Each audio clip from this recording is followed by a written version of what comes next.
Welcome to Totally Talent Podcast by HR.com, your go-to source for all things talent.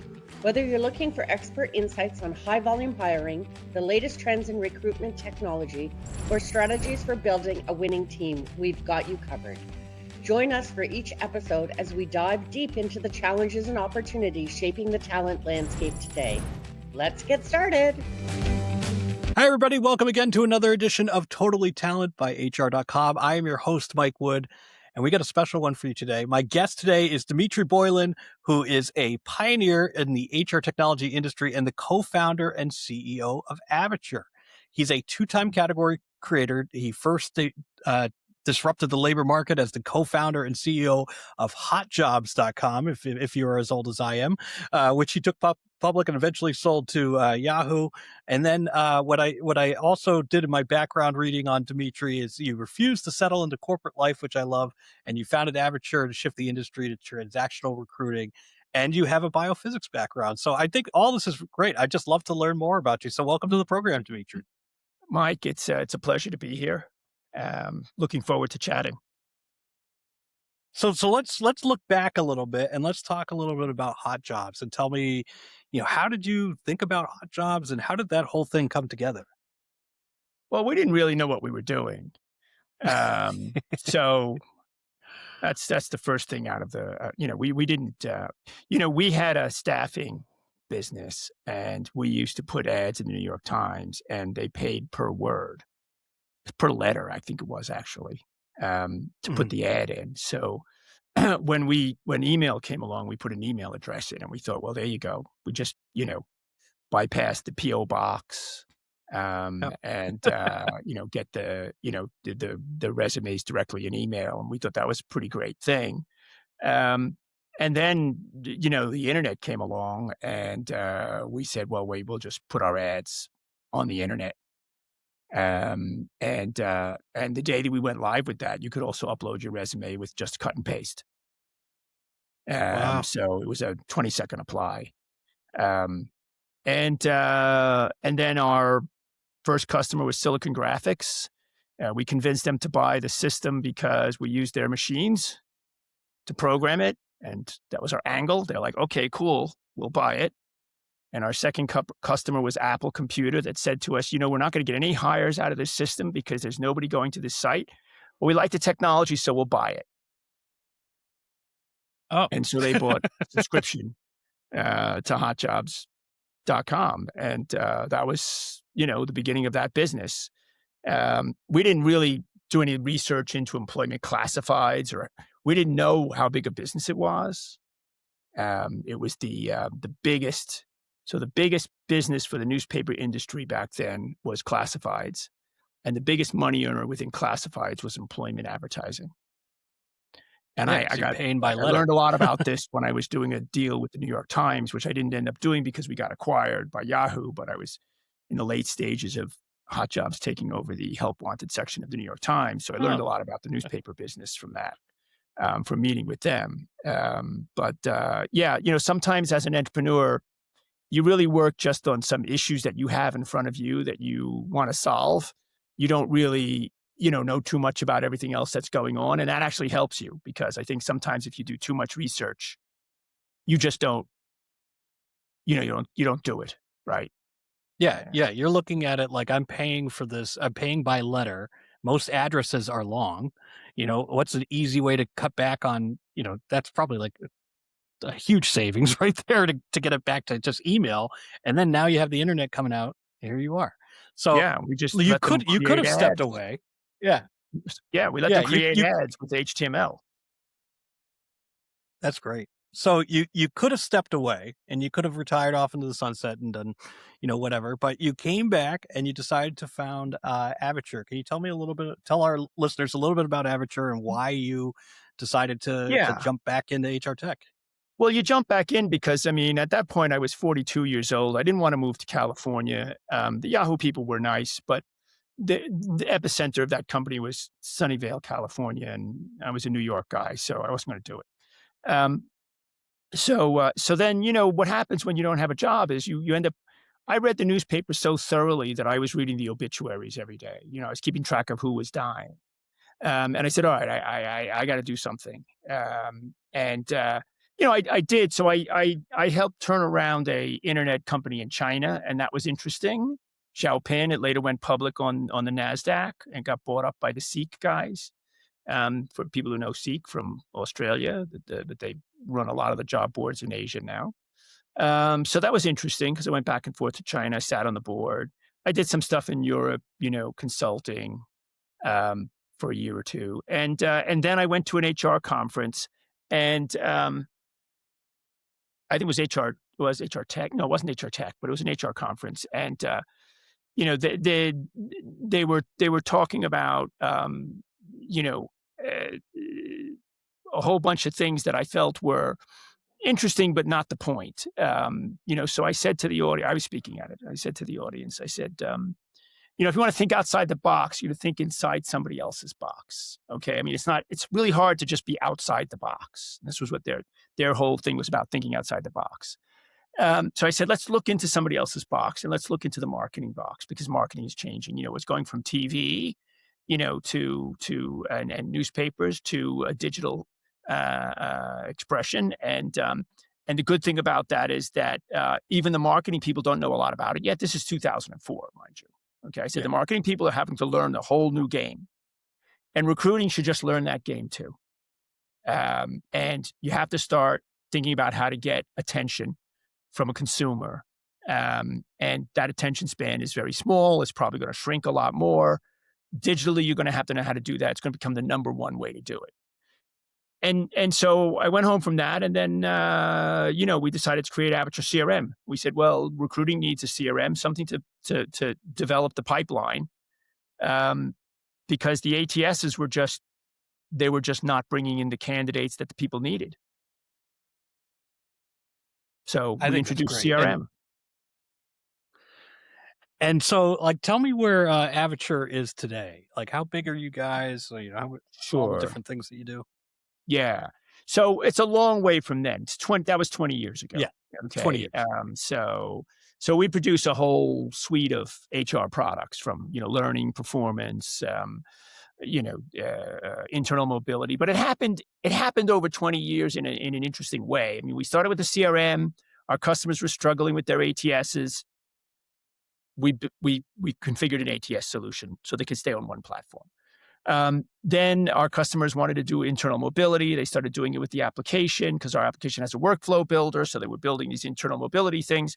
So we created an internal mobility solution. And then they said, well, okay, but my internal mobility depends on performance, and it's not really connected to the mobility. So we developed a performance solution. And then learning, of course, and performance are very intertwined. And so we developed a learning solution. Mostly these things went live in our existing customers, because we wouldn't go out and just, hang a shingle and say we have a performance solution, because people wouldn't believe it, and we'd have to spend a lot of advertising dollars to convince them. So it basically grew through our existing customers. And the thing is, our customers were always, maybe not in the very beginning. In the very beginning, anybody that called us could become a customer. But eventually we settled into the very large company segment. And so because of that, those companies were able to move across into mobility and learning and all of those other things, relatively easily if they wanted to. And they were usually struggling with some generic ERP type system that, was not a best of breed. So we kind of grew with our customers.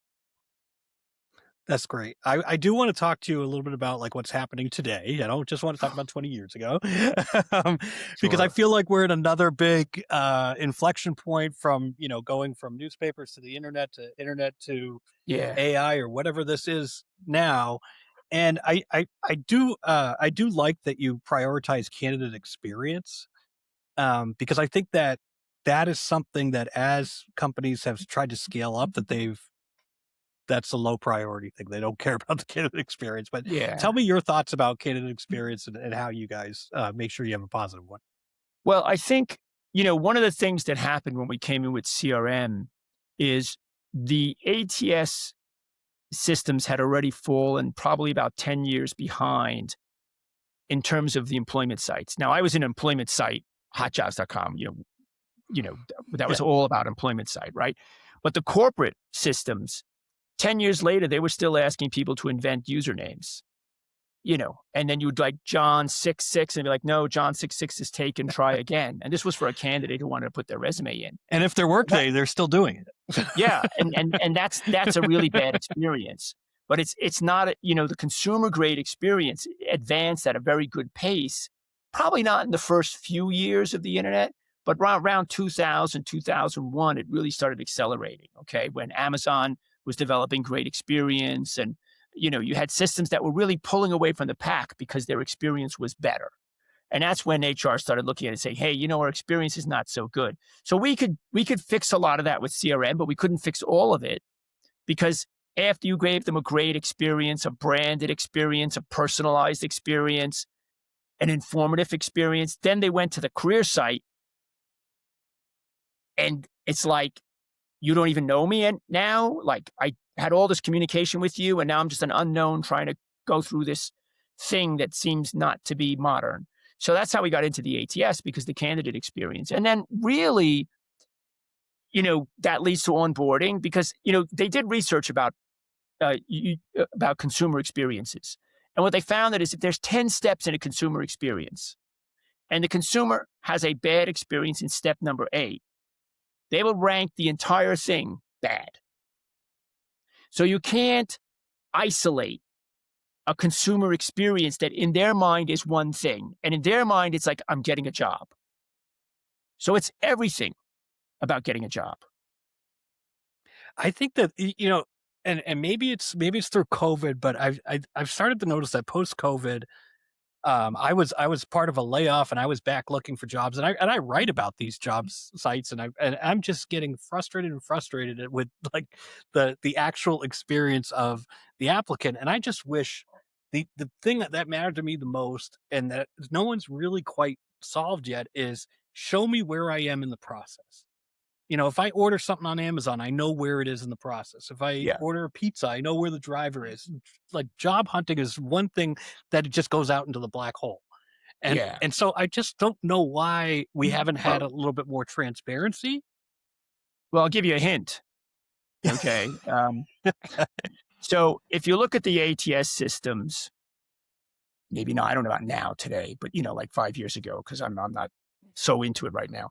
But if you look at it 5 years ago, you had ATS systems out there. They didn't have portals for the hiring managers. Okay. Mm-hmm. So a consumer goes in to get a job. They want a status update. By the way, they don't want a status update that's just the same status update every day. They want progress. That's not really an update.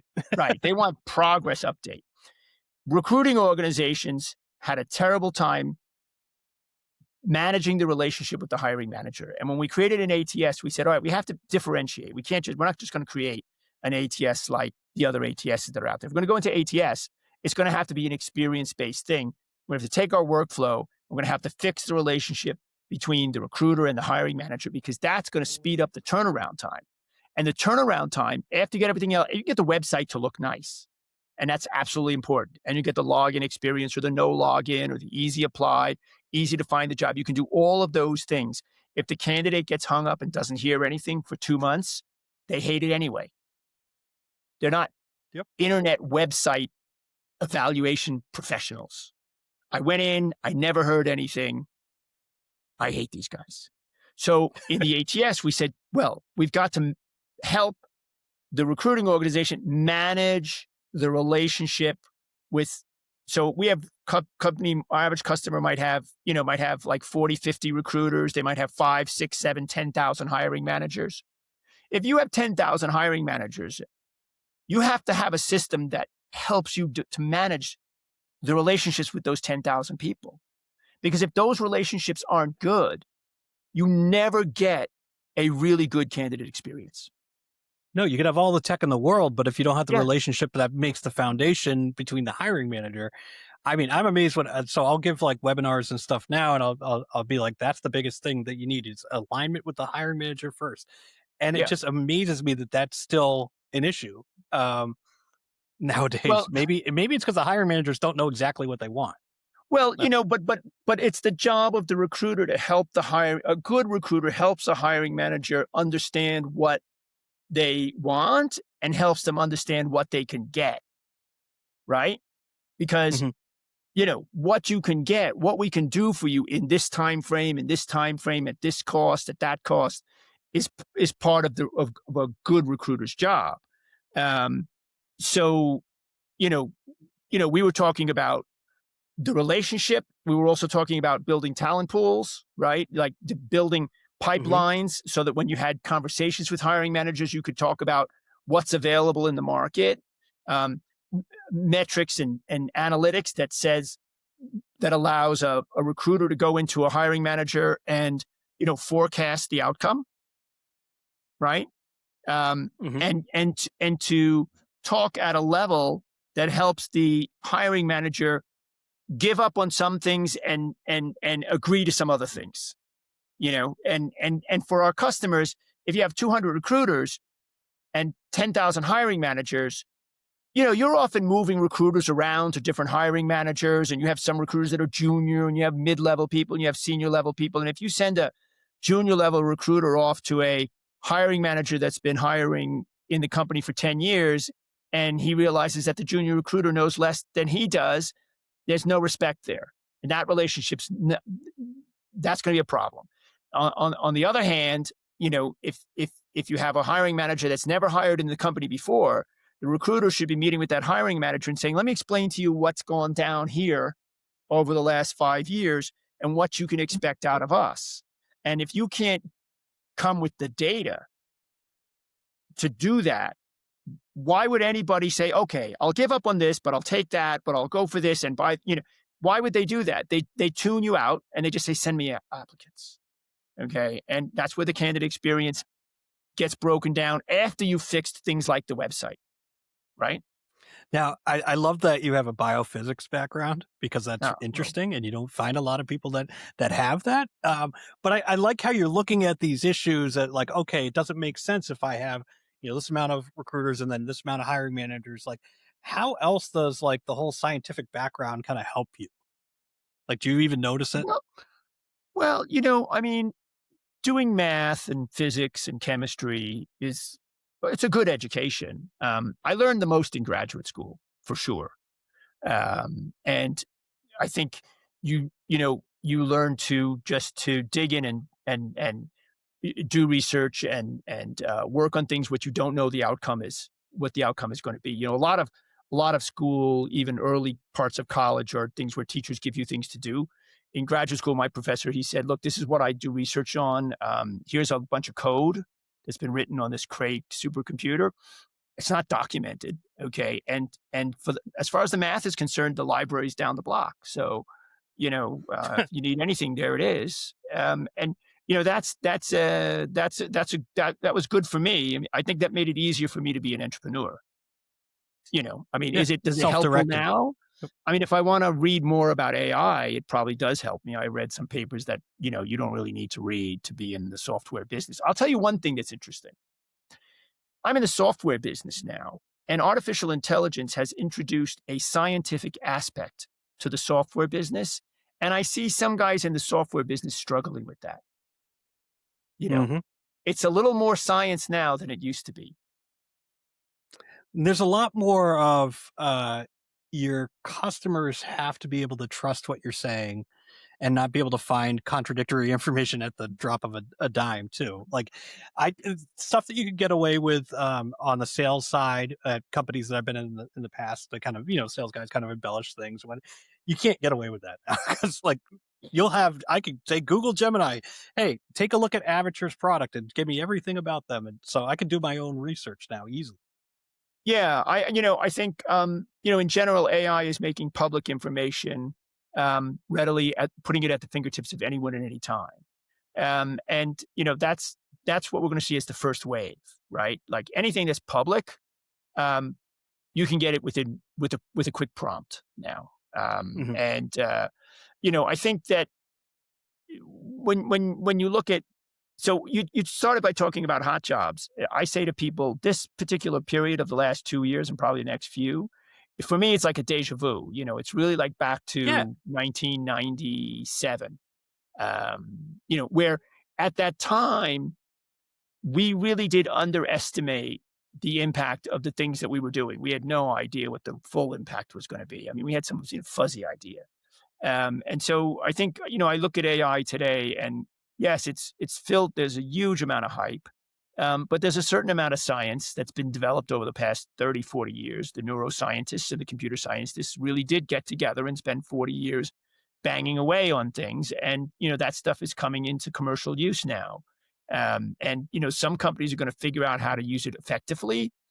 Others are not. And the challenge that most companies will have is that, ChatGPT or Claude from Anthropic, they're out there and they're pretty accessible. The real question is going to be, do you have a tech stack that's organized enough that you can thread artificial intelligence into it in all the places that it needs to be to get the level of automation that you really need to have? Not everybody is going to get competitive advantage over the next couple of years out of artificial intelligence. Not every company. It's a difficult task. It's the new gold rush right now. Yeah, it's a new gold rush. But so you talked about 97 and stuff, and I feel like, so in 97 or whatever, when like the first time I really had like a technology like aha moment around that with the power of the internet was when Napster came out. And so sharing music. So I was a freshman in college, and I remember like right before I went off to, oh no, it would, yeah. Well, back in the day, I had a modem and I had to wait an entire, like I would set up songs to download overnight. And then I go back and check them. And the first time it worked, I was like, this is amazing. This is going to change everything. Not now I don't have to sit by the radio and try to record something. I can find everything right here. And they went through like push and pull type of things, but the internet and the low quality turned into better quality. And so we'll get to a point where AI is great, but you're right. We're sitting in the middle of this.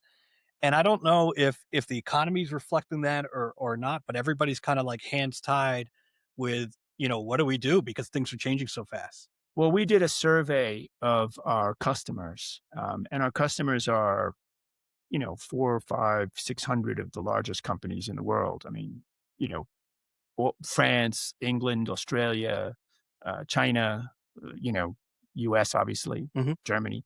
And it was interesting that most of what they're saying is based on, not on data yet, okay, because they're just starting to use AI, so they don't have a lot of data about the impact of it. But they clearly, 40+% said, this is going to be a strong blow to entry level employment, and I concur.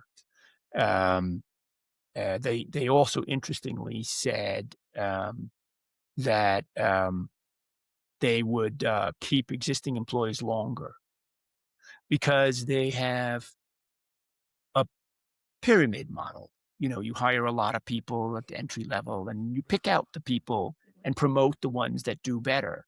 But if you have fewer people in your entry level stack, you don't have that selection process that you used to have. I'll pick one out of every 5 to keep, after 5 years. Well, now you might only have, a very small number of entry-level employees. So how do you build your middle management? And so they were predicting that they would try and hold on to management longer.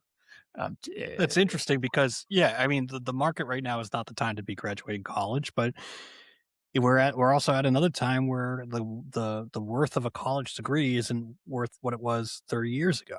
It's not. You could get that same education, you get the same skills or whatever on your own in a different way. You don't necessarily have to have a certificate. Yeah. Well, listen, too many schools, including the schools my kids were in, they were pushing the STEM. And I mean, I like math, science, and chemistry and computer science. I never studied computer science, but it's I understand what it is. And they were pushing kids to do computer science because, you programmer, you'll always get a job as a programmer. And it's the first thing that's going away, is entry-level programming.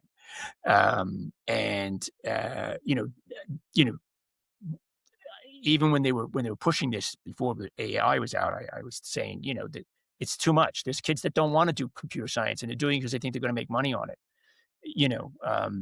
It's okay to do poetry. I'll hire a good poet. For the right job. People have to, they have to go back to a very fundamental educational concept, because learning to program is a trade. Okay. And trades come and go. So, an entry level kids, they spent time teaching them in. I was very upset. My kids were learning PowerPoint in grade school, and I was thinking, no, that's just an application. Yeah, the PowerPoint's not going to be. You don't need to know that. Honestly, I don't use MS Paint at all in my current life. Like, I learned it when I was a kid, but I don't need it. Yeah, I mean, one or two things to understand the concepts, but fundamental education, super important. We even think that artificial intelligence may be dumbing us down a little bit. It's just a word matching machine at the end of the day. Yeah, it reminds me of so I used to run a trivia night at a bar, and there were these people that were like just can recall information, like they're amazing at trivia, but then you talk to them outside of trivia and they can read. Like there's nothing else there. Yeah. So you need to find I think that the humanity in the whole process will eventually come back a little bit with all this AI, but it's an interesting time. And it's an interesting time, and it's definitely going to change the software industry, and our customers are definitely going to use it. It's going to change the number of people they hire. It's going to change the entry level role. It's going to change the way people ascend through an organization. So I say to my customers, agility is absolutely essential. And we saw it with financial ups and downs, but also with COVID. And for an HR organization, agility is absolutely essential. And AI is just another case for being agile. We don't really know how this is all going to play out. It's a high period of disruption, and you have to find some momentary or eventually long-lasting competitive advantage for your organization. And it's not a trivial undertaking. I mean, it's exciting, which is great. But you need to stay agile and think carefully about how to get this stuff into the organization. But it is going to have large impact on society. So sure. as we look at the rest of this year with Avature, like, is there anything that you're super excited about that you're doing at Avature that you want to plug or anything? I want to plug. I mean, I like what we're doing with AI. I think it's really nice because it's a great tool at the right moment inside of processes. And it can make life easier for users. In our survey, we asked our customers what they thought they would do with the extra efficiency. And a majority of them, the largest group, suggested a 4-day work week. So these are HR people in very large corporations, okay, suggesting a 4-day work week. And, that would be great. I don't know if the CFO is going to agree to that. Okay. It's great in theory. Our customers are HR people. Yeah. They're thinking, great, but if some of it translates into that, fine. I mean, automation has consistently made our lives better for the last, 300 years. So, bring it on. And we'll see what our customers do with the extra efficiency. But I think from a user level, you can't debate that it makes life easier for you. Yeah, I would love a 4-day work week, but I doubt my boss would pay me for 5 days. So that's the fundamental problem. Like, this universal basic income is great, but okay, if everyone has $2,000 lying around, what's the price of goods going to be? So it's just they're great ideas. I would love to see them happen. A 4-day work week is great, but yeah, I mean, we all should be working less. We should be letting the machines do the work. Well, I want to thank you, Dimitri, for joining me. Check out Avature. And will I see you at any events coming up? Do you go to Unleash or Transform or any of those? I've done too many of them. I don't go to them anymore. I figured. I'll be at the Formula One in Melbourne. Oh, nice. So, all right. Well, thank you very much. So, and thanks all of our listeners for joining us for another edition of Totally Talent. Thanks for tuning in to the Totally Talent podcast by HR.com. We hope you find today's episode insightful and inspiring. Don't forget to explore more episodes and discover valuable resources at HR.com/podcasts, where you can listen to all of our podcasts. Until next time, keep leading with purpose and making a difference in the world of talent.